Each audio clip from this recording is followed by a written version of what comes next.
السلام عليكم ورحمة الله وبركاته. أعزائي المتابعين، الفيديو ده للناس الموظفة، لأن دي معلومة قانونية خاصة بالموظفين.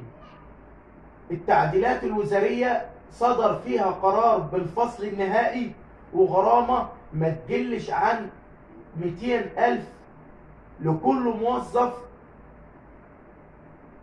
يثبت في حقه إن هو بيتعاطى مخدرات أو سيء السمعة أو يقع تحت طائلة قضية مخلة بالشرف أو الآداب العامة. وده من ضمن القوانين اللي من وجهة نظر المتواضعة قانون محترم ويحترم، لأن احنا بنتعامل مع الفئة الأكثر انتشارا. النهارده الموظف بيمر عليه ممكن أكتر من 50-60 مواطن في اليوم. لما يكون انطباعه سيء بيعمل انطباع هو سيء في اللي بيجابله، معاملته وحشة، ما بيرضيش مصالح الناس.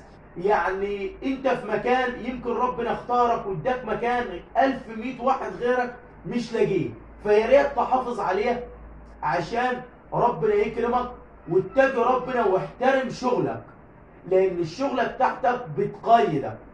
احنا معانا شغلة بتفرض عليك انا اقعد فيها وما اقعدش فيها، فلا بد انك انت تحترم شغلك وتديله حقه عشان ربنا يكرمك، وما تضيعش فرصة 1100 واحد غيرك بيتمناها عشان حاجة انت ممكن تغيرها او تعدلها او تبطلها.